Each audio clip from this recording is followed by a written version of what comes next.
Entre párrafos. Encuentro de escritores. Un podcast orientado a la literatura, a la comunicación y a la difusión de las letras, sin solemnidades ni contracturas. Reportajes a escritores de habla hispana, audiocuentos, curiosidades, rarezas y temas de interés. Soy tu anfitrión, mi nombre es Marcelo Urbano, periodista, escritor y, por la gracia de las nuevas tecnologías, podcaster. Entre párrafos. La parte divertida de las letras.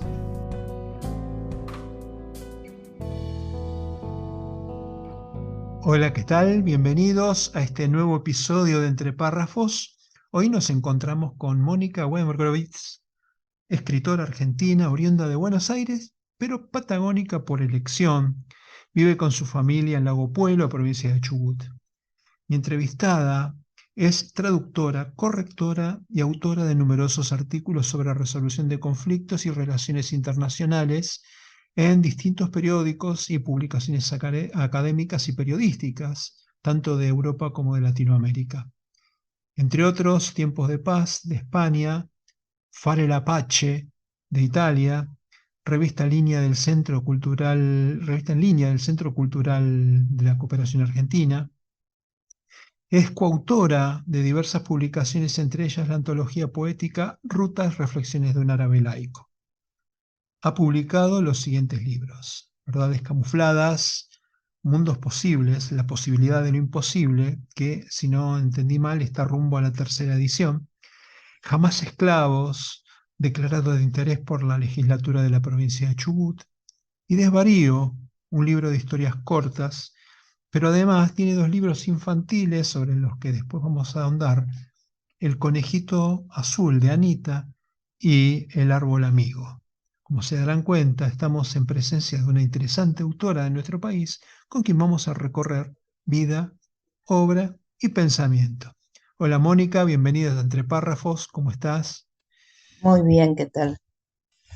Bueno, por mi parte, muy complacido de conocerte, de modo que si estás lista, arrancamos con la entrevista.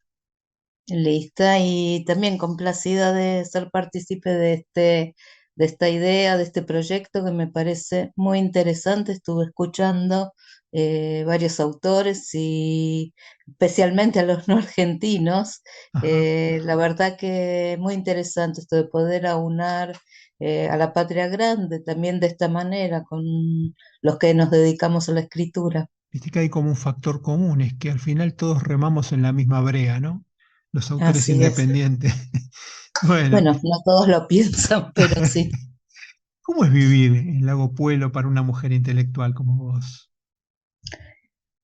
Eh, mira, es un poco bajarse, o sea, ahora eso cambió. Cuando llegué acá fue un poco decir mundo párate y me bajo acá.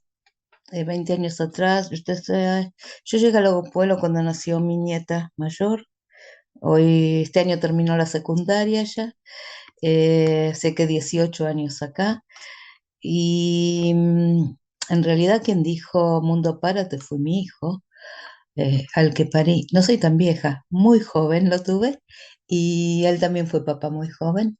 Y bueno, él más o menos se está dedicando a poblar la Patagonia con chicos y mientras tanto, no, en realidad la población de Lago Puelo y del Hoyo, en el último censo resulta que son las 2 localidades chubutenses que más crecieron, 50%. Era distinto que hace 20 años atrás de lo que soy. Realmente en su momento era bajarse del mundo, sabiendo que muchos servicios no íbamos a tener, la parte cultural bastante difícil, eso sigue siéndolo. Bueno, es estar alejado de los centros urbanos donde se lleva a cabo realmente, donde pasa todo. Claro, Acá pero no vos tenemos. podrías haber elegido, por ejemplo, estar lejos de esos centros en Quitilipi, pero elegiste la Patagonia. ¿Por qué elegiste la Patagonia? Elegí la Patagonia porque mi hijo, te repito, eligió la Patagonia. Al principio yo no lo entendía, pensaba, ¿qué se va a hacer allá? ¿Qué va a hacer allá? Ujú. Fue un poco bajarse del mundo, en serio, cam- bajar un cambio, Ujú. vivir de otra manera. Te digo, mi casa, una de las puertas, no es que no cierra con llave, no tiene cerradura, y en invierno, cuando hay mucho viento, entonces pongo una silla para que no se abra con el viento, porque te entra alguna gallina, qué sé yo. También aparte del viento. Es realmente bajar un cambio.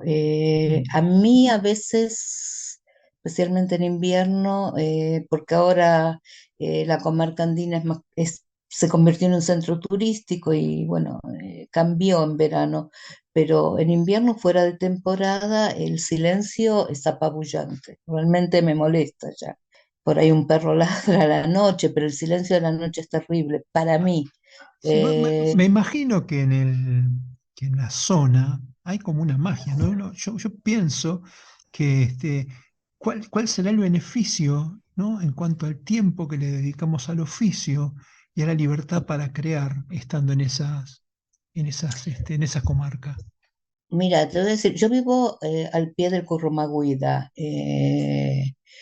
es uno de los cerros de acá de la comarca. Eh, no voy al psiquiatra y no voy al psicólogo. Tengo dos caminos que es mucho más barato. Hay dos caminos que cuando me agarra la chifladura dedico a hacerlos. No sé qué hay allá.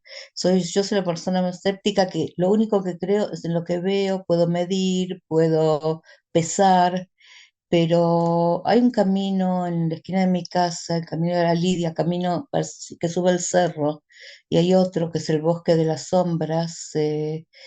Es un mallín con arrayanes, un bosque de sombras en serio, porque es impresionante, no entra la luz ahí. Es muy chiquito el bosque. Para mí por más nervioso que estás, haces ese camino un ratito y decís, ¿qué me importa del mundo? Que se vayan, yo estoy acá. Hay una paz, no sé qué es, no sé si es el cuarzo sobre el que está fundada este pueblo, o es sobre un yacimiento de cuarzo, no sé lo que es, pero hay algo de eso. Por otro lado, Chubut, no tengo que decir, creo que todo quien escucha un poco de noticias sabe, la situación de la provincia es catastrófica, los chicos prácticamente no tuvieron, antes de la pandemia, 3 años dentro de la pandemia, prácticamente no hubo clases, los servicios, y a medida que uno va creciendo, por no decir envejeciendo, es más importante tener servicios de salud cerca. Es viajar casi 200 kilómetros al norte de Bariloche o al sur a Esquel. O sea, son ciertas cosas que dificultan el tema de los cortes de luz casi diarios. Y no te hablo del clima, que a mí no me molesta tanto, al contrario, me gusta el invierno, estar 15 grados bajo cero y la nieve y eso. Pero sí, los servicios me pasó más de una vez que tengo que entregar un trabajo y tener que viajar porque acá no hay luz, no, o sea, aunque tenés un grupo electrógeno, pero si no hay internet, tener que viajar para poder simplemente entregar un trabajo. Y nos reunimos, escritores de la zona, nos reunimos, hablamos, tratamos de intercambiar ideas, pero claro, cada uno tiene su forma de ver también el mundo y a veces se hace difícil, no solo por las distancias que son muy grandes y no solo por el clima, sino también porque, bueno, cada uno, más ahora que años Sí, atrás, la suma de todas esas cosas. sí, es todo Ujú. eso. Así que bueno, también a mí me gusta lo que no es soledad, yo digo solitud, estar mucho tiempo sola Sí. y sentarme y escribir. Y también mi profesión de traductora no es como cuando empecé, hoy es por internet, o sea, no tengo un interlocutor cárnico, digamos, ¿no? Por así Sí. decirlo.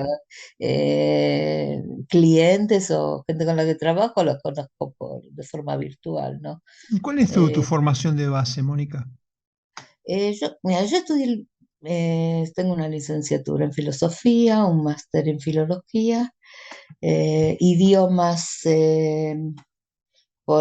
empecé por haber girado un poco por el mundo, un italiano muy del PCI, del Partido Comunista Italiano, que anduve mucho por ahí, entonces después formalicé mi conocimiento del italiano en el Dante Alighieri, hebreo porque vivía en Israel, durante la dictadura me fui allá y seguí estudiando, hice mi máster de filosofía es en idiomas semitas. Inglés porque también un tiempo estuve viviendo en aquellos años en Inglaterra, en una escuela, y bueno, eh, así que formalmente no estudié el traductorado, sino filología, que es el desarrollo de los idiomas, Ujú. y me dedico a eso más que nada, y a la traducción de eso, es lo que para la olla, y Ujú. corrección de estilo, más que nada de trabajos académicos, sociología más que nada, Ujú. que nos pasó a EIPA, el sistema que se utiliza para trabajos académicos en sociología, el formato. Y Bueno, había un interés en tu niñez por estos oficios de la palabra. sí, Sí. siempre. Siempre escribí, hasta recuerdo, sigo en contacto con la profe de literatura de la secundaria, la profe Florinda. Hasta hoy sigo en contacto con ella, y recuerdo que creo que fue en segundo año, algo así de la secundaria, que le decían, no me hagas, me haces pasar vergüenza, no me hagas pasar al frente a leer lo que escribí. Siempre me gustó, siempre fue lo mío la palabra. Eh, Soy fiaca, por eso no, no escribo más, o sea, o fiaca o por otro Mayor lado. cantidad, digamos. Sí, sí, no, suplo mucho con el tema de las traducciones, que bueno, también la necesidad de trabajar, hoy ya no tanto, ya formalmente estoy jubilada, pero no, o sea, bajé, no sé, un 80% la cantidad que hago de trabajo Ujú. desde que me jubilé, pero sí hay ciertas cosas que sigo con las traducciones, con las correcciones. Y respecto Y de la literatura, qué cosas son las que te inspiran en general? para mí es una forma de militar. La militancia política se puede llevar de distintas maneras y si a cierta edad, no sé, ibas al monte, a mi edad, bueno, luego con lo que se acerca es escribir. No hablo de militancia partidaria, sino más la política. Para mí política es todo, es ir al supermercado y decidir qué marca compras, es política también. Y todos mis libros están más que empapados de política. Sí, sí, hay una clara pluma testimonial, digamos, ¿no? Después te iba a preguntar al respecto de mundos Sí, posibles y unos jamás más, acá. de una manera más sutil, otros de una manera más explícita. Jamás esclavos es muy explícito, Ujú. muy con los pies sobre la tierra. Habla de este mundo, Argentina es el mundo, para mí no hay otro mundo. Sí. Es el ombligo del mundo para mí. Pero, y otros, por ejemplo, en mundos posibles, son realmente mundos posibles. De mundos posibles es un juego, en lógica deductiva, los mundos posibles de la lógica deductiva, pero también son sociedades inexistentes en el mundo real que llevo, y que lo llevo a situaciones extremas, ¿no? Lo llevo a situaciones extremas, la maldad a la que puede llegar el hombre, o el hombre o la mujer. Pero sí, todo está muy, muy plagado de política. Incluso, no sé si en el libro Rutas, que es un poemario, es una antología yo no escribo poesía, pero Víctor me pidió probar en este poemario y participé. Y sí, las dos pequeños poemitas que escribí son muy políticos. Otra vez, no explícitamente partidarios, más que por ahí un cuento o uno o dos cuentos en desvarío, es bien claro, en la República de la Meritocracia, ¿no? Y todo esto, y otro muy dedicado a Cristina.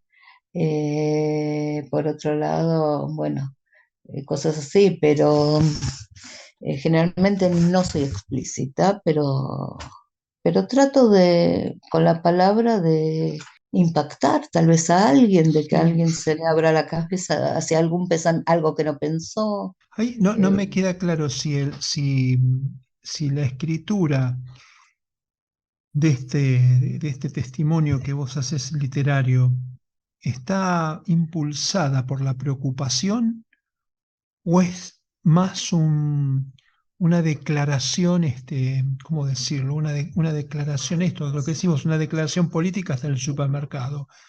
No sé ambas, si fui claro con la pregunta. O sea, sí, lo que te incita, lo que empuja tu lápiz, ¿es la preocupación o la búsqueda política?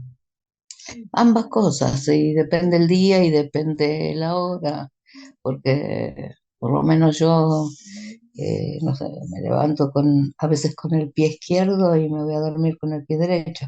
Depende el día y depende mi necesidad emocional en ese día y en ese momento. Lo que yo recuerdo cuando era muy joven que decía, siento necesidad de salir a la calle y gritar porque no puedo soportar lo que está pasando, ¿no?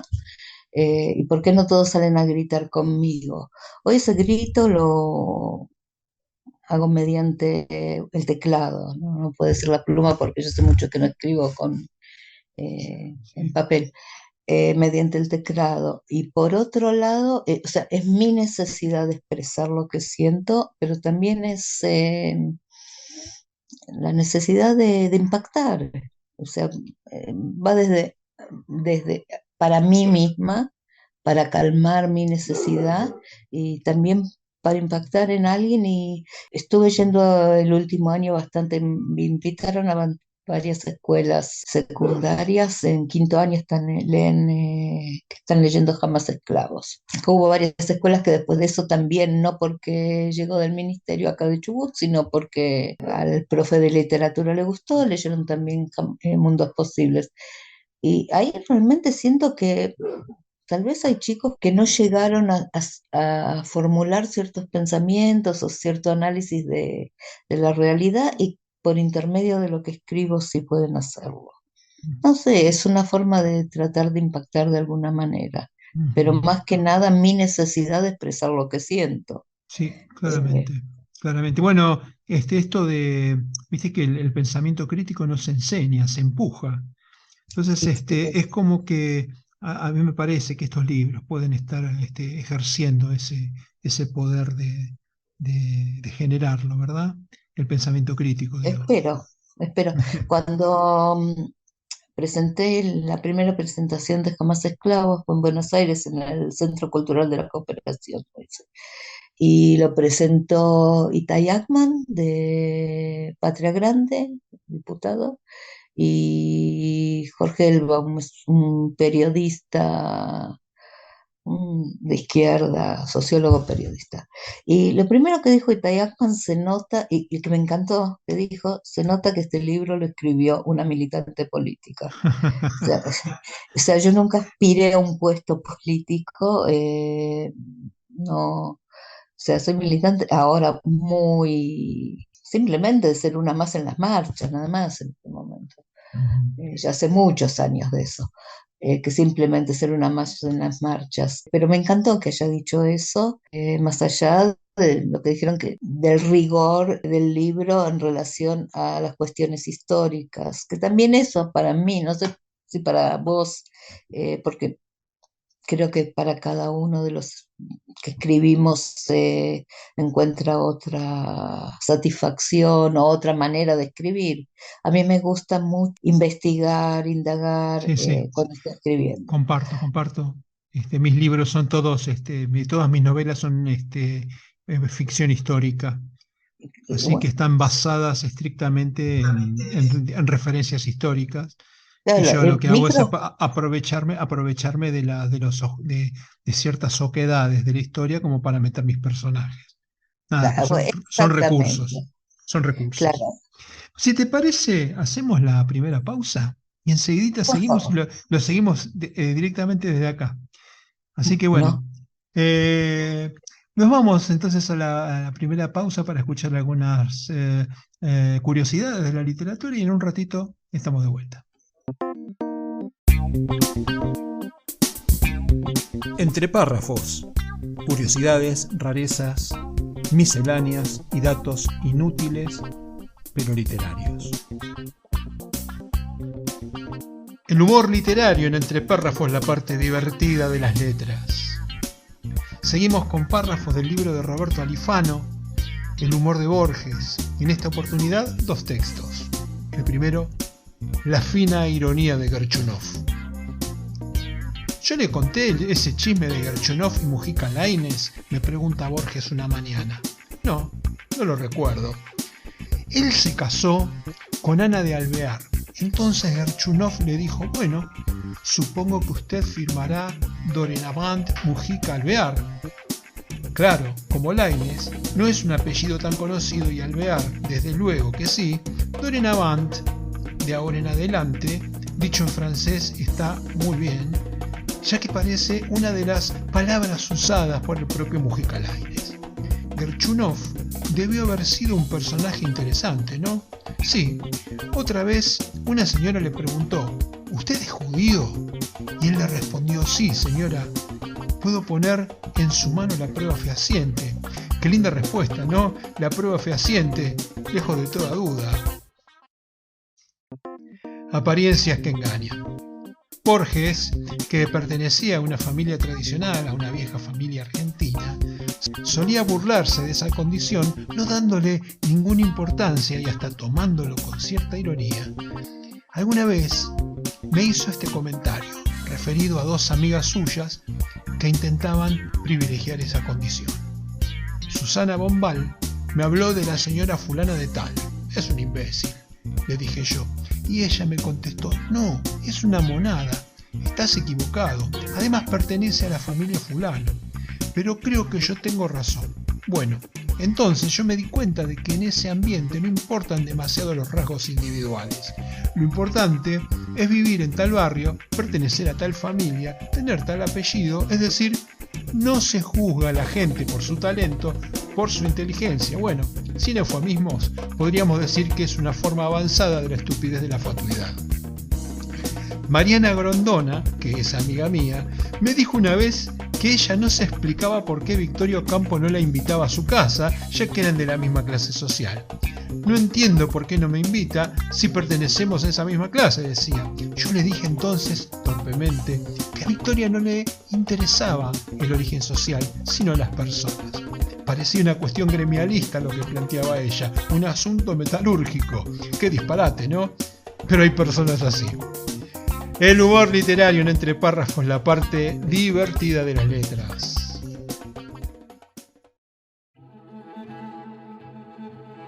La clave Muspelheim. Dijo la crítica. La novela de Marcelo G. Urbano es una pieza que tranquilamente está a la altura de las que suelen ganar el premio Planeta o incluso de muchos bestsellers internacionales. De hecho, hay algunos aspectos de la trama que recuerdan a obras maestras del género como El péndulo de Foucault, de Humberto Eco, o El Club Dumas, de Arturo Pérez Reverte. A veces los milagros ocurren y es toda una fiesta cuando esto sucede. La clave Muspelheim es una masterclass sobre cómo escribir una novela con recursos clásicos de ficción histórica, pero también del documental y del cine de suspenso. Suplemento Cultura, Diario Hoy Día, Córdoba, Cesari Novek. Para adquirir el libro en formato papel solo para Argentina, https://marcelogeurbano.com.ar/tienda. Para Latinoamérica y Europa, adquirirlo en la tienda del autor en amazon.com, tanto en formato papel como en ebook. La clave Muspelheim.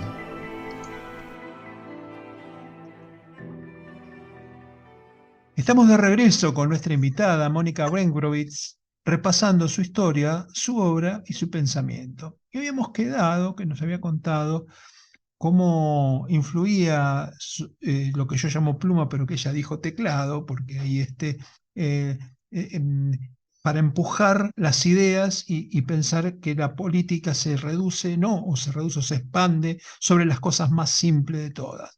Entonces, quería preguntarte, ¿qué era Jamás Esclavos? Bueno, el título creo que todo argentino sabe qué significa el longe, ¿no? Libre muerto Ujú, jamás esclavo. Pero en realidad, porque tiene doble significado, porque el protagonista principal digamos, uno de los dos protagonistas principales de este libro es Goyo, un hombre que nació a principios del siglo XX en Uruguay, descendiente de africanos, o sea, traído como sus antecesores traídos como esclavos a Uruguay, y creció en una finca, en una estancia en Uruguay, hijo de, supone por esa época madre ya, su madre o su abuela habrán sido liberados, pero realmente estaban atados a la finca porque siempre estaban debiendo plata al patrón, ¿no? Y este hombre se escapa siendo muy joven de Uruguay y llega a Buenos Aires. Bueno, y ahí comienza la historia a través de una saga familiar, llega a ser una familia de chicos que quedan huérfanos, él los cría, una saga familiar que a través de ellos relato la historia de Argentina desde principios del siglo XX hasta mediados del siglo XX. Y ahí lo llevo, como dijimos antes, a los... y por eso también esclavos, porque él es descendiente de esclavos, pero no solo la cuestión física, no solo la cuestión legal, sino la transformación que hace Goyo de su concepción de ser esclavo en su espíritu, en su forma de ser, a liberarse y tomar conciencia de clase, se dice, a dónde llega. O sea, que dejó de ser esclavo, él dejó de ser esclavo a lo largo del libro. Y llevo a estos hermanos, trato de relatar temas históricos de Argentina que no son contados en los libros de historia, que los chicos no lo ujú, estudian en los libros de historia. Por ejemplo, La Forestal en el Chaco santafesino, a uno de los hijos lo llevo a ser hachero, Joaquín ujú. Penina, el primer desaparecido político en Argentina, la Trimigdal, los prostíbulos de las mujeres que traían de Europa Oriental, sea, los inmigrantes, los obreros, el movimiento obrero, el feminismo, el comienzo del feminismo en Argentina, el feminismo de Victoria Ocampo, que nada tenía que ver con el feminismo de Rosa Luxemburgo, y hago esa definición porque creo que es importante. Creo que muy Mm, pocas de las chicas que van con pañuelos verdes, que nada más que puedo felicitar al movimiento feminista, que creo que fue la revolución que más éxito tuvo en la historia, pero no saben, no lo saben. No saben diferenciar cuál fue el feminismo de Victoria Ocampo, elitista y civil, digamos, de cuestiones políticas, con el feminismo ujú. socialista de base de Rosa Luxemburgo. O sea, llevo a los miembros de la familia, cada uno lo pongo en otro ámbito para poder contar esta historia de la Argentina. ¿Cuáles son los autores que podrías decir que influenciaron tu obra? No sé si es mi obra, lo que a mí me gusta. Giorgio Agamben, filósofo del derecho italiano, actual. La verdad es una maravilla. Él habla mucho del estado de excepción. Una maravilla porque lo podés contextualizar con lo que estás viviendo hoy, acá, lo que se está viviendo en Europa, o sea, con la vida actual. Y la verdad que Giorgio Agamben me vuelvo a leer y abrir cualquiera de sus libros en cualquier página y siempre encuentro algo. Bueno, Elsa Morante, o sea, tal vez no son muy conocidos en Argentina. Elsa Morante, una maravillosa escritora italiana, desde el punto de vista literario para mí fue maravillosa. Creo que el mejor cuentista que leí y que sigo leyendo una y otra vez, Horacio Quiroga. Ujú. Y yo vuelvo a leer los mismos libros. No sé si mi influencia, no sé, leo lo que me gusta, leo lo que siento placer al leer. En literatura, te digo, ahí, de Argentina, Arlt, me gusta mucho y vuelvo Sí, a leer a Arlt. Marechal, y bien. vuelvo a leer a Marechal. Bueno, mejor decir Elsa Morante y libros que me gusta mucho literatura, que hoy la verdad me fue muy difícil, salvo con uno de mis hijos, sí leyó mucho a ese, incluso ellos ni hablar de hoy, los chicos de hoy no llegan a eso. Me gusta mucho Hermann Hesse. Y vuelvo a leer a Hermann Hesse, no sé si influye, no sé, sí, creo que todo influye, todo lo que hacemos, vemos, leemos, influye. Sí, Así que me sí. imagino que también. Pero más o menos eso, No, estos son digamos, los... no es consciente, pero vos sentís que Sí, todo sí. este placer y este gusto de alguna forma tiene que repercutir en tus palabras, Sí, evidentemente. imagino que sí, te digo, vuelvo a leer, vuelvo, releo Ujú. mucho, disfruto las palabras, disfruto la formación de las frases, no, no solo el contenido, no solo la historia que cuentan, porque ya la conozco, pero la forma en que escriben ciertos autores, eso es lo que más disfruto. No, digo, por otro lado hay libros como El mundo posible que investigué mucho cuestiones, por ejemplo, porque el primer cuento, Los Venerables, son dos historias, una es la antítesis de la otra. Los Venerables es un grupo de 12 científicos que trabajan en el CERN, con física de partículas, y yo no sé nada de física ni de física cuántica ni de nada, y no estudié eso medio minuto, y me inmiscuí en todo este asunto y descubrí un mundo huevo, y me llevó mucho escribir el libro porque no podía dejar de leer sobre esto, y para no meter la pata lo di a alguien que entiende, que me diga, mira, no metí la pata, no. Parece que no, porque, o sea, no hablo específicamente de física, pero si nombras algo, no sé, Claro, lo que pasa es que esto me lo dice mi corrector habitualmente, dice, bueno, cuando hay una dialéctica, cuando vos hablas como un físico, no necesariamente tenés que ser físico, pero la claro, dialéctica de la física es muy especial. A mí me pasa con la sí, dialéctica policial, cuando escribo y hablo de policial. Yo claro, tengo que hablar en esa dialéctica, entonces si no incorporás esos términos, termina siendo una novela pálida, porque hablas claro. como de la misma forma que habla un policía, habla un ministro de Economía, o Sí, sea, sí, no tiene mira, es diferencia. lo que estás diciendo, otro escritor, Mepo Giardinelli, me Sí, encanta. Mempo, sí, claro que sí. Santo Oficio de la Memoria. Sí, Ahí tenés exactamente eso, porque son a lo largo de, hasta Alfonsín, desde principios de siglo, una familia, y cada miembro de esa familia a lo largo de los años, van cambiando, habla con su idioma. Hay sí. uno de ellos tiene un retraso mental, hay uno que es peronista, otro que es muy fallo, realmente uno muy educado, el otro una bestia, sea, y cada uno habla otro idioma. Hay quien habla en itañol, porque son, Cocoliche. sí, inmigrantes de Italia.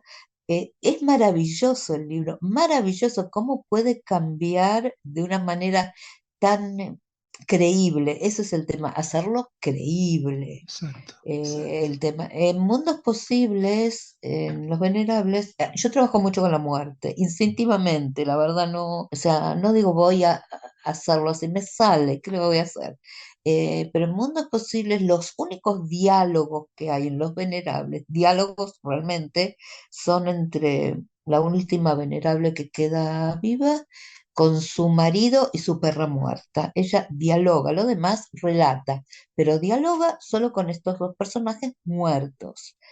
sus muertos queridos. El tema es hacerlo creíble, porque no es muy, no es natural que una persona converse con muertos, y no es hablar de cosas esotéricas, no, no, no, para ella es natural.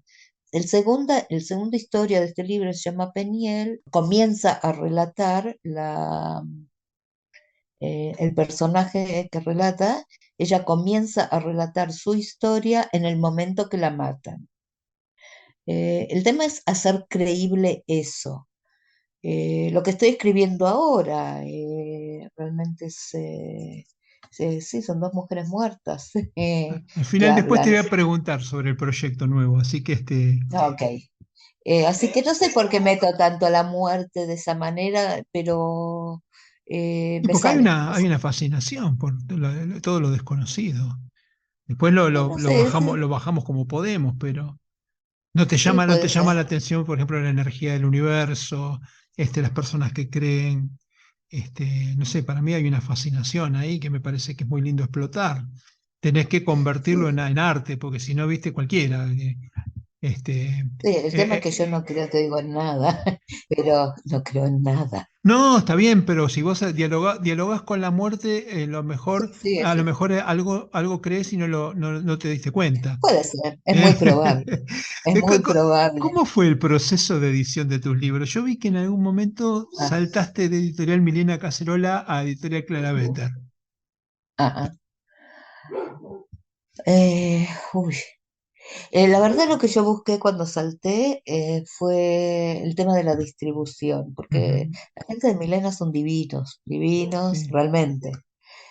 Pero buscar alguien que se ocupe más de la distribución. Yo estoy ujú, muy lejos de centros urbanos y no puedo llegar a ferias, a todo lo que tienen a mano los que están en lugares donde todo eso es más accesible, ¿no? mm. Entonces, sí, y Clara Vetter creo que sí lo hacen, se ocupa más de eso, va a ferias, ahora estuvieron en Gito Minore, que escribe muy bien, también estuvo con los libros en Venezuela, en Colombia, estuvo en Guayaquil, Varias de las personas que he entrevistado yo trabajan también con Clara Vetter y estaban muy ajá, conformes. muy, Así que sí, muy, muy, se ve que es muy sí. prolija para trabajar, una editorial Muy prolija. prolijo, también Milena, ¿eh? Sí, también Milena. El tema para mí fue el tema de la distribución. Y en Clara Vetter se ocupa mucho de esto, se ocupa de dar visibilidad hacia eventos. Ahora el 11 de marzo hay un evento, organizan poesía bajo la autopista, algo así. Realmente trata de dar visibilidad a los autores que ¿Y trabajan en con tu él. caso tuviste que ayudar con la financiación o todo fue a costo de Editorial Los Claravetter? libros que yo me llevo, los libros que yo me llevo, sí, los pago, los que yo me llevo, porque yo voy a ferias Ajá, acá donde no va la, sí. a donde no va Pero la, todos los costos de edición están cubiertos por la editorial, digamos. O sea, sí, no sé si con todos. vos llevaste, no me consta que no Yo con pago, todos. no sé cómo es con todos, yo pago los libros que me llevo, que compro. Ujú, Obviamente no al precio de venta al público. sí, También lo saco en ebook, sí. que la verdad no, más que para poder hacer regalos a amigos que viven en el exterior, mucho no creo que se mueva eso. No sé por Ujú. qué, pero no, no vi que se mueva. Lo demás sí. Así que, no sé, yo estoy muy conforme, es muy agradable, aparte, muy estético la publicación, muy linda. No sé, a mí me gusta mucho trabajar con ellos. Y otra vez, estando acá, tal vez si estaría en Buenos Aires, intentaría hacerlo más sola, de forma más independiente, pero estando tan lejos de todo lugar, la verdad Muy difícil. eh, es muy difícil. Bueno, si te parece, hacemos la segunda pausa y Dale, a continuación seguimos para agarrar el tramo final del programa. dale. Aquí vamos.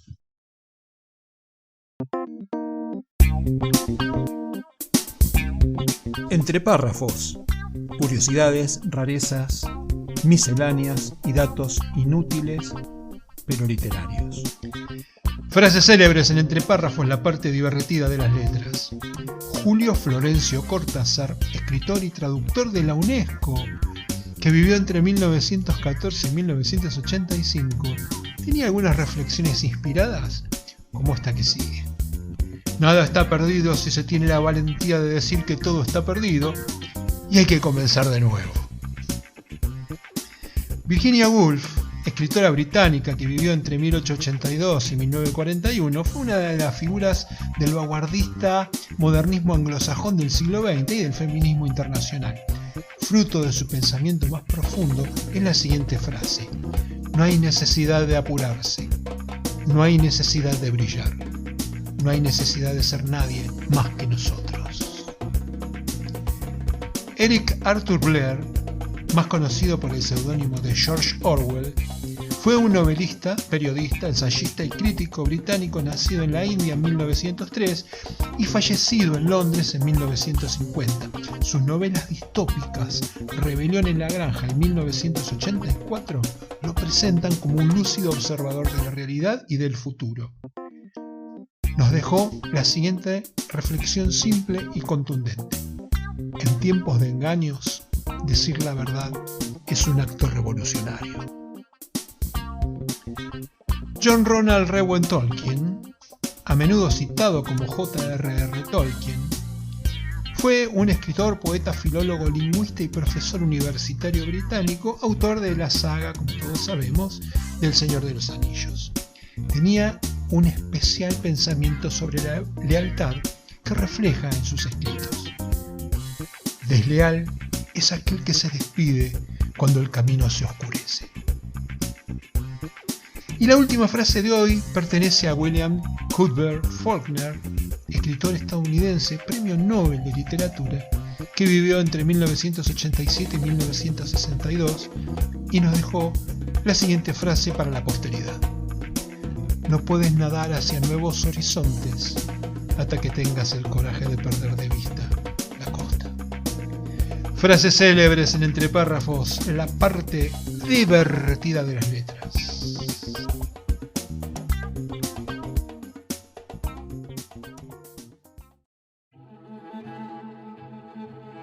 La clave Muspelheim. Dijo la crítica: la novela de Marcelo G. Urbano es una pieza que tranquilamente está a la altura de las que suelen ganar el premio Planeta o incluso de muchos bestsellers internacionales. De hecho, hay algunos aspectos de la trama que recuerdan a obras maestras del género como El péndulo de Foucault, de Humberto Eco, o El Club Dumas, de Arturo Pérez Reverte. A veces los milagros ocurren y es toda una fiesta cuando esto sucede. La clave Muspelheim es una masterclass sobre cómo escribir una novela con recursos clásicos de ficción histórica, pero también del documental y del cine de suspenso. Suplemento Cultura, Diario Hoy Día, Córdoba, Cesari Novek. Para adquirir el libro en formato papel solo para Argentina, https://marcelogeurbano.com.ar/tienda. Para Latinoamérica y Europa, adquirirlo en la tienda del autor en amazon.com, tanto en formato papel como en ebook. La clave Muspelheim.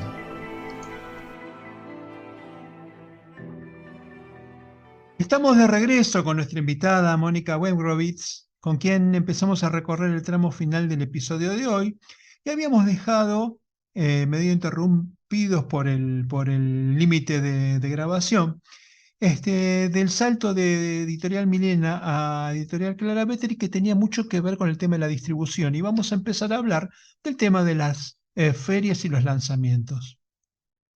Así que, si querés contarnos.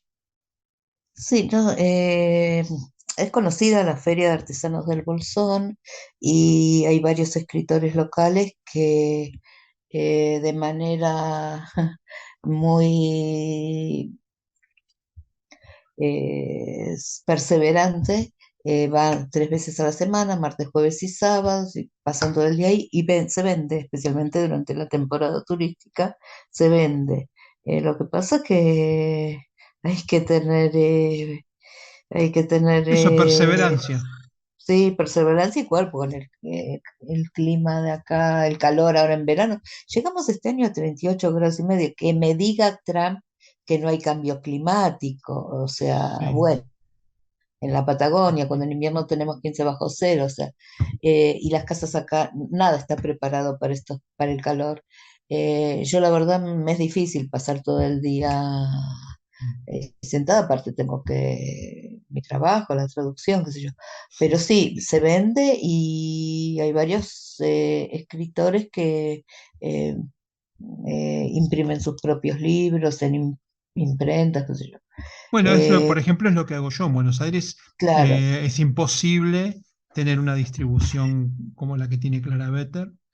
Entonces, sí, yo me las arreglo como puedo, me imprimo mis propios libros y ¿sabe dónde los vendo?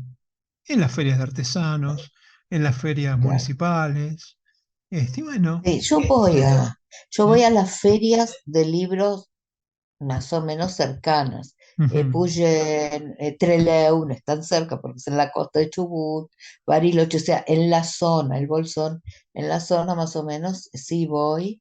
La paso muy bien, me encanta, Sí, se encuentro, tengo amigas sí.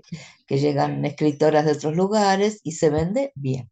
Sí, ese contacto con la gente, con el futuro lector es maravilloso. Es genial, sí, es Mm. maravilloso Ujú. y hay un grupo de escritores patagónicos que sí nos conocemos, tenemos amistad y compartimos. Me imagino que es mucho más fácil llegar donde ten en cuenta que Chubut misma, la densidad de población es alrededor de 1,5 personas por kilómetro cuadrado. Ujú. O sea que acá hay más ovejas que seres humanos, digamos. No es fácil. Y con el clima, me imagino que es mucho más fácil viviendo cerca de una ciudad o en una ciudad en Sí, ese sentido. puede ser. Por eso, sí, por eso creo que es la mejor opción una editorial y si te sentís cómodo, bueno, no hay ni lo que hablar con la editorial. La verdad que sí me siento muy cómoda. Te quería hacer una consulta que tiene que ver más con mi propia curiosidad, que es si sos correctora de tus propios libros. Uy, es muy difícil. Mira, lo que recuerdo que cuando estudié decían dejar descansar el texto y volver a leerlo después de 2, 3, 4 días, porque no ves tus propios errores. ¿Ok? Creo que incluso una cuestión en el cerebro que no te permite verlos. Obviamente, cuando es una traducción y el cliente siempre quiere la traducción o la corrección para ayer, es imposible dejar de descansar el texto. Y sí, yo corrijo mis propios libros. ¿No encontrás un desafío en llevárselo a otro profesional que, que te marque los puntos? Porque en realidad el secreto para mí está en que tu trinchera, hay cosas que deja pasar que un corrector, que alguien que esté fuera de tu proyecto no dejaría, o sea, no le permitiría. Mira, Eh, te voy a decir, por ejemplo, Gito en Clara Better, antes, o sea, no publica así como le doy. Me dice, mira, acá, esto, el otro, hay una redundancia, usaste la misma. Y yo no lo vi realmente. Si sí, me llega un texto de otra persona que tengo que corregir, lo voy a ver, pero lo mío no. Yo a veces me enamoro también un poco de mis propias palabras, que creo que a todos nos sí. pasa. Entonces sí, yo confío en Quellito, o sea que en Clara Vetter, confío mucho en que lo van a ver y lo va a corregir. Darle a otro corrector, no, nunca se me ocurrió, pero confío en la editorial también, que para eso está, para eso de corregir estas cosas, ¿no? Ujú. ¿Cómo fue que te dio por escribir para chicos? Ah, para mis nietos, el conejito era de Alma, el conejito azul fue de Alma, que es mi nieta, después fue de Adam, o sea, cada uno de mis nietos que fue naciendo, cambié el conejito, y era uno, o sea, un librito que empecé para mis nietos, y después, bueno, vi que, obviamente con la foto de ellos muy personalizada, y qué sé yo, y el conejito es azul porque ¿entendés? Es contra racismo y discriminación, es azul el conejo. Por algo no lo hice blanco ni un color común en un conejo.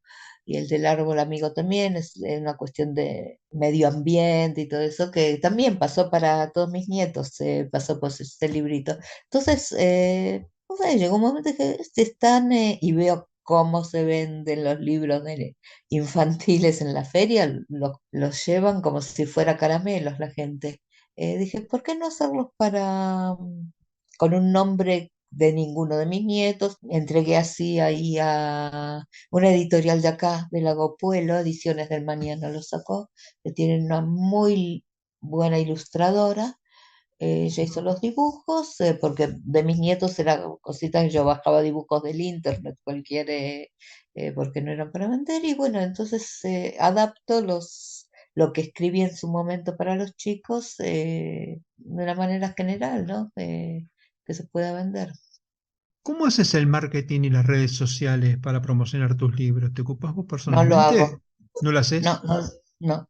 Es un error y no lo hago, no sé cómo hacerlo, la verdad no sé. Otra vez, repito, tal vez si viviría en otro lugar sería más fácil, pero desde acá hay esa parsimonia, ¿viste? Que yo en mi casa, bueno, no puedo decirlo porque el teléfono, la computadora, hay reloj, pero en mi casa no hay un reloj, y ya no tengo que mandar chicos al colegio, no tengo que levantarme una hora ni para ir a la oficina, ni para... O sea, esa parsimonia de lo que no es necesario, no lo haces y para mí es el gusto de escribir, quiero que llegue y la verdad no sé hacerlo. Nunca supe hacer marketing de nada, no lo tengo. Así que también por eso el tema de una editorial, de trabajar con una Mm. editorial. Sí, pero las editoriales no necesariamente, en Sí, realidad no, no sí, es. deberían preocuparse como parte del Sí. servicio de Mirá, servicio la editorial. semana pasada me llegó, creo que es la radio de la Universidad de las Madres. Me mandaron de la Ujú. editorial que se ve que tienen un programa, según entiendo, cada tanto que recomiendan libros, 10 libros cada vez es otra persona, y hay una recomendación de mundos posibles. Hay una obra muy linda, una linda crítica. En Pacurondo una vez salió una crítica de unos libros míos. No sé, la verdad debería hacerlo más, no sé cómo hacerlo, no tengo los contactos tampoco.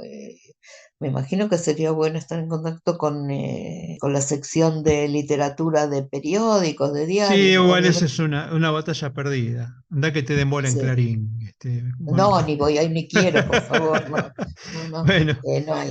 igual te digo, de página 12 tampoco te dan bola. Te digo, pues yo llevé Ah, bueno, personalmente mis libros y bueno, apelé a la vieja frase, dame una mano que soy un escritor decime vos cómo independiente. haces, No, decime, yo no, yo no, ¿no? sí, No sé cómo se hace. mis redes sociales las manejo yo, eso sí, tengo un podcast con el que trato de Bien. hacer esto de ayudar a otros escritores y ayudarme a No, mí, está genial. Te porque digo, yo en esto, redes sociales lo único que tengo es un Facebook y pongo cosas sí. políticas, lo que pasa, y nada más. O sea, tendría que, no sé, Instagram, todo eso. Me abrieron en algún momento un amigo un Instagram, nunca lo miré.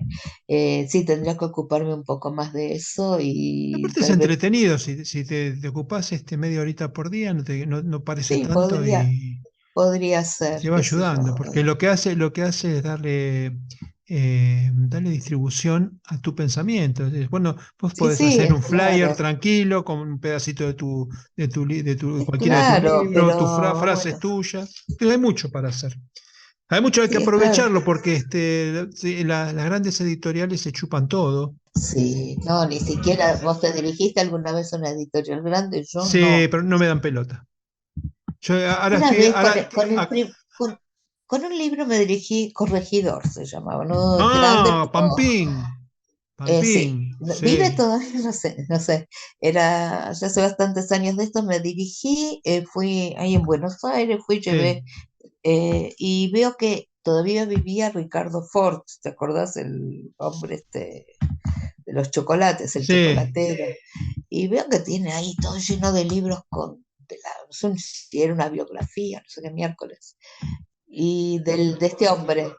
Y le digo, bueno, que traigo una, fue la única vez que intenté en una editorial así más establecida. Le digo que le traigo un manuscrito que quiero ver y me dice, no, pero nadie te conoce. Y le digo, pero estás publicando esto de este hombre, no sé, sí, sí, pero él se vende. Ok, claro, claro. me di media vuelta y me fui, Te tiro ¿viste? con No. insecticida. Mira, Sí, acabo de terminar mi quinta novela, que es una novela juvenil. Es la primera vez que escribo para chicos de 13 años. Y es una novela de aventuras al estilo de Julio Verne. Entonces yo ya tengo un plan que es enviarla directamente, ya ni busco acá, la mando a editoriales especializadas en literatura juvenil de España y de México. Cartas que lanzaré el próximo lunes porque recién hoy me terminó de la tercera versión, me terminó el corrector de pasar los últimos ajustes. Y le pedí que me hiciera una carta no una carta de recomendación, sino una carta de lectura. Viste que ahora se utiliza claro. ese documento que es una Sí, especie sí, de carta de lectura donde te da cuatro o cinco datos técnicos y la opinión del corrector sobre el texto que leyó. Mi corrector está enamorado de mí, se lo tuve que decir a mi esposa porque si no iban a pensar que estábamos cambiando de vida. Y bueno, ahí estamos, la voy a mandar el lunes, pero nunca me han dado pelota. Mira que he mandado a Alfaguara, ah, no, yo ni sé, te digo, después de corregidor nunca, no, no, nunca lo hice, a dije, mi no, no voy a corregidor me perder el atendió. tiempo. A mi Ah, corregidor me sí. atendió el propio Sí, él Pampín. me atendió una piecita cuando entras así atrás, era Exacto, una piecita exacto. chiquita, y pero eso es lo que me dijo, entonces dije, bueno, ok, me voy, chao, no, no Mirá, tengo lo que hacer. yo cuando fui con mi primera novela, se llamaba Vestigios. Y en aquel momento no había tecnología que había, entonces me fui con una pegatina. En realidad era la novela doblada página por página, doblada a media Ah, cuatro, pegada hoja con hoja en una pegatina. O sea, llevaba un volumen, qué sé yo, como de 10 centímetros de alto, pero la novela se podía leer como realmente estaba concebida. Era sí. yo le podría haber llevado una carpeta o le llevé como quedaba la novela, y bueno, qué sé yo, era inexperto. Pero me atendió, Pampi me atendió, me dice, Sí, la a mí miró, también me atendió. ¿Y qué te dijo? no, leyó algunas páginas, vio el estilo, me dice, mira, me interesa.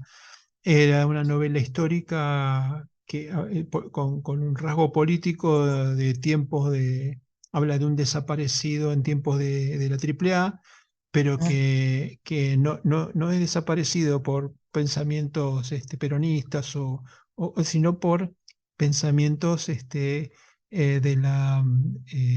¿cómo decirlo?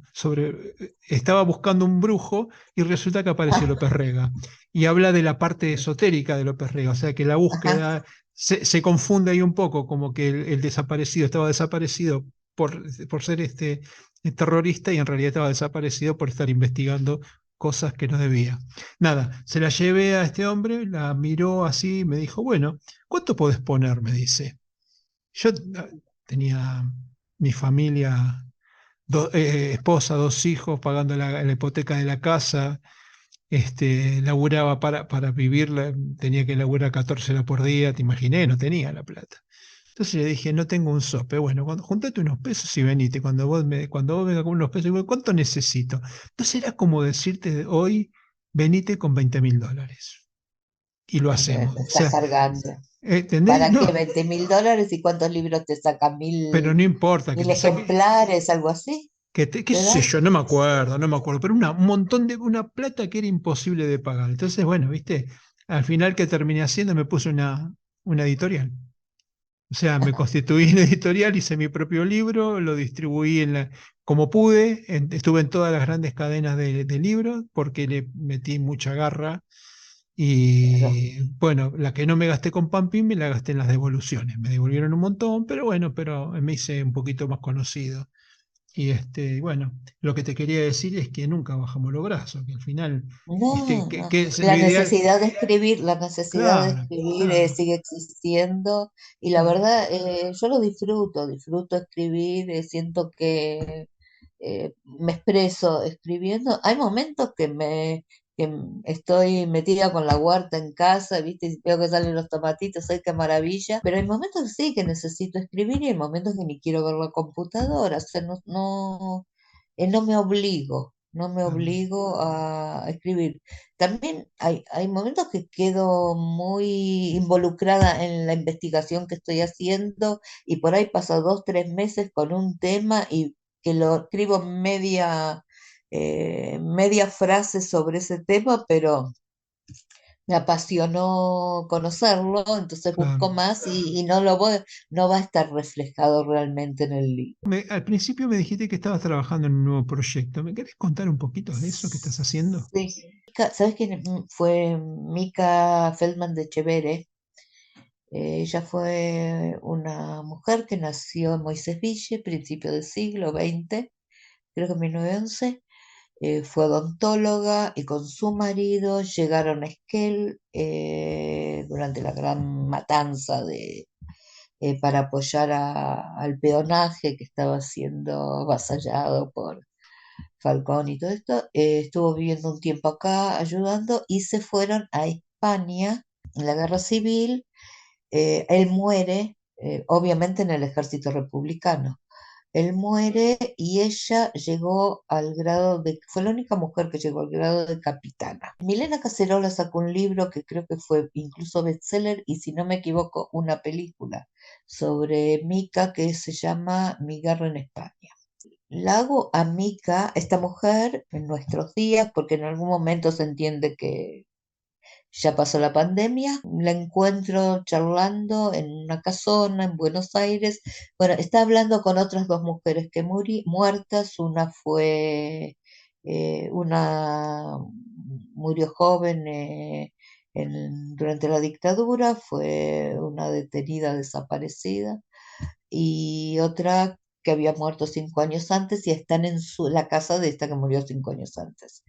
Y bueno, quieren hablar con alguien joven y hacen llegar una chica de hoy, se las ingenian para que llegue a esa casona. Ella no sabe que está hablando con muertos. Quieren entender qué está pasando en el mundo hoy, cómo son las feministas de hoy. Y bueno, cuando un poco de la historia de Mica, un poco de las distintas luchas feministas a lo largo de la historia, un poco de la dictadura.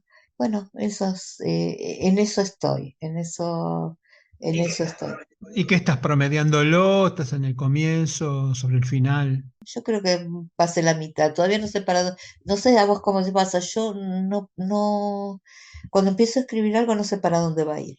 La verdad no sé, no tengo una trama preconceptuada, no sé para dónde va a ir.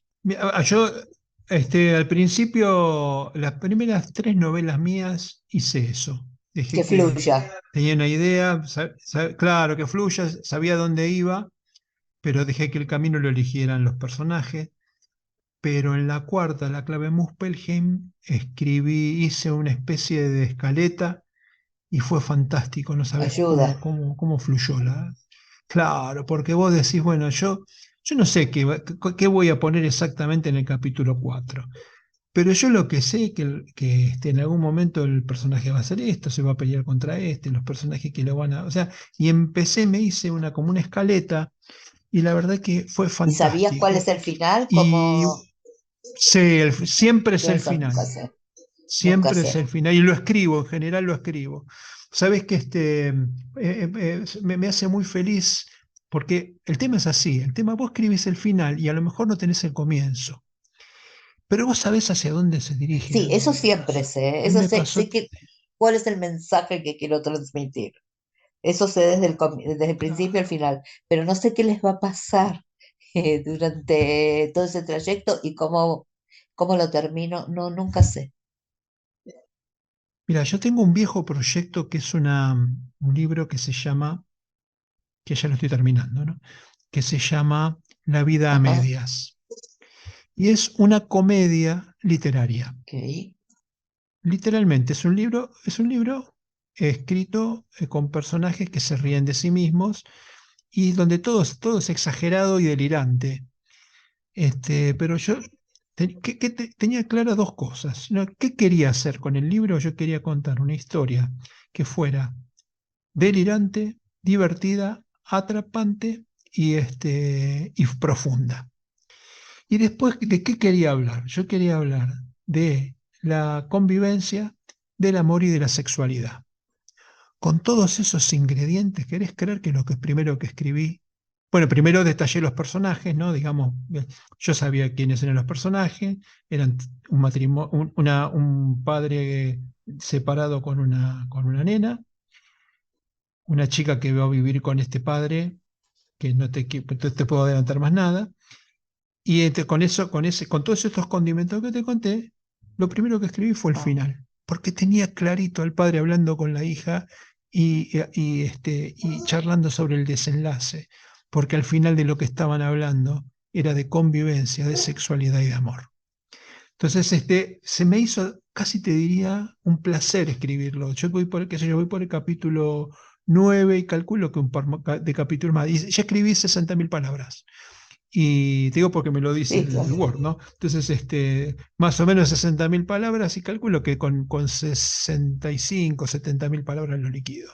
Porque ya lo tengo listo, ¿viste?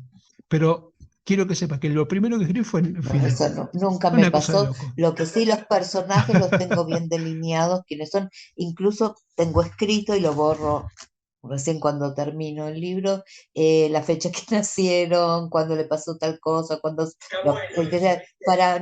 para no pifiar, ¿viste? Con el tema de tiempos. Eso sí lo hago Sí, ¿no le pones fotos? ¿No te haces la ficha con en mi foto? cabeza, la foto.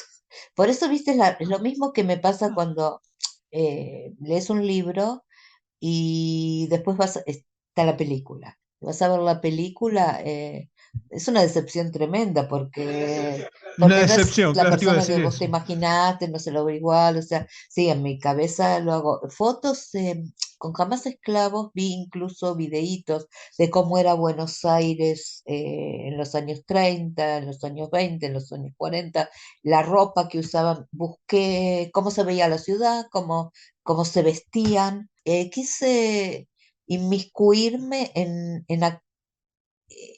el Buenos Aires de entonces, ¿no? Conocerlo, algo que obviamente no conocí porque no había nacido, pero ahí sí busqué muchas fotos, busqué videos, ahí sí, pero creo que fue el único caso, el único caso. Mi libro Verdades Camufladas es un libro, cuenta sobre El Salvador, sobre la guerra en El Salvador.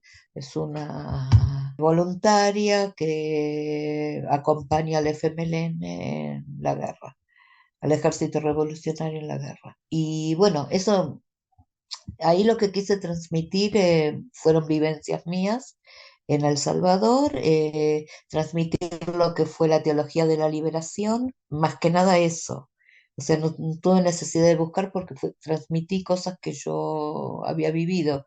Y yo quedé muy impresionada con la teología de la liberación, los jesuitas en El Salvador, porque para mí siempre la religión fue algo absolutamente negativo. Nunca pude encontrar nada bueno y fue mi primer, no desde el punto de vista religioso, sino conceptual, un encuentro, o sea, me llevó a tener cierta paz y poder tener un diálogo con gente que cree que existe Dios y todas estas cosas.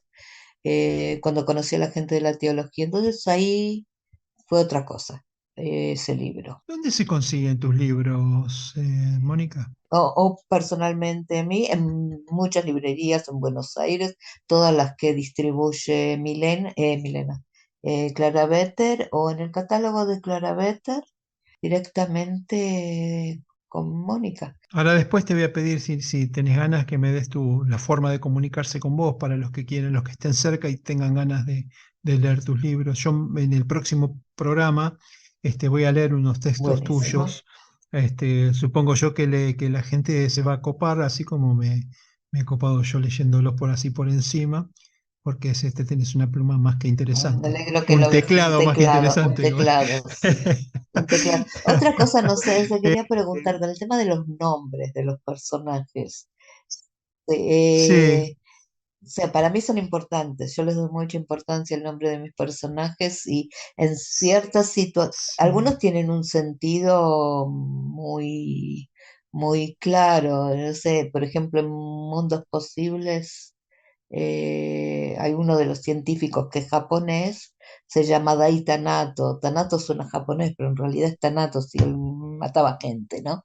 Y Dai en japonés es sabio. Y otros, a veces hago revancha con gente o que no quiero, depende del personaje y que solo yo lo puedo saber, o gente que sí quiero, depende del personaje, pero siempre tienen un sentido los nombres. Para mí son más azarosos, salvo en esta última en la que te conté hace un rato, en que los nombres son en Ah, joda. ok. Entonces, por ejemplo, la madre de la chica se llama Herminia Ajá. Palos. Este, ¿Palos? eh, eh, Herminia Palos, o sea, ni Ah, a Palos. Este, por ejemplo, Mónica Nuto. O sea, eran, digamos, nombres espera, graciosos es que, que para tienen ese sentido que adolescentes. vos decís. Sí. Claro. No, no, no, Ah, no, no. Este es el que te decía yo que estaba escrito como ah, una la comedia comedia, ok, literaria. ok. En realidad, como es un Sí, sí, delirio, sí. como es delirante, los personajes, digamos, después el autor aclara que tuvo que exagerar por determinada cosa, tuvo que exagerar, entonces los nombres, justifica que los nombres sean todos en joda. Pero sí, está bien, ¿viste? ¿No conoces el nombre de tus propios hijos? No veo como hijos a mis personajes de ninguna manera, lo dije en chiste. No, no, no, no. Yo en especial, cuando la verdad es que busco nombres que sea. Hay algo que dijiste vos que me hizo mucho sentido, que es el tema de vos escribís para llamar la atención, para generar un sentimiento, una emoción, ¿verdad? Entonces, los personajes deben tener, no sé, Néstor Hellman se llama el personaje de La clave Muspelheim, y es un Ah, periodista que cuando lo de ustedes Hellman, sí, sí, pero yo soy Hellman con G, no como la mayonesa, ¿viste? Entonces, es como que le da como cierto toque de territorio y de bajada a tierra al sí, yo también personaje. a veces no pongo nombres.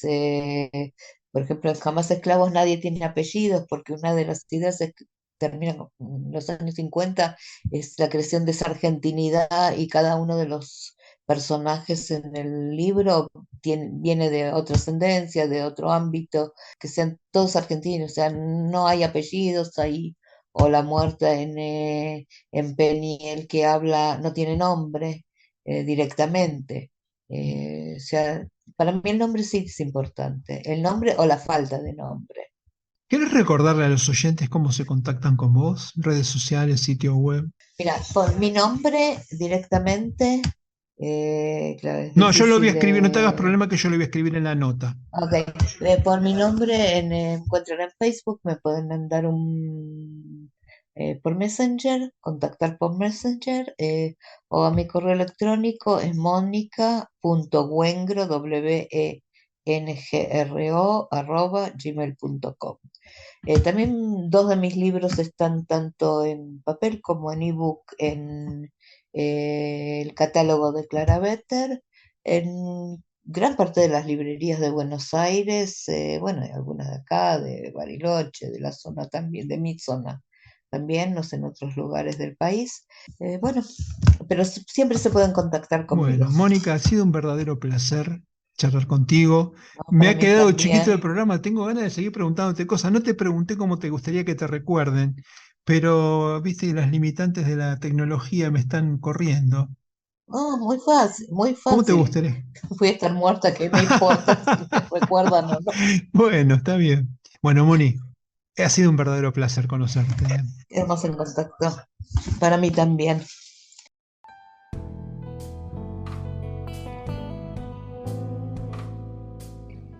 Entre párrafos. Encuentro de escritores.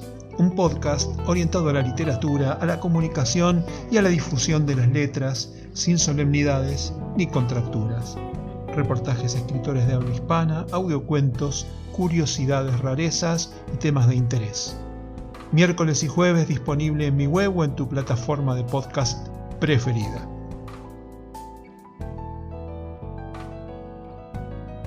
Si sos escritor y te interesa participar, comunícate conmigo. Si sos oyente, espero tus comentarios, críticas o aportes escritos o grabados. Entre párrafos. La parte divertida de las letras.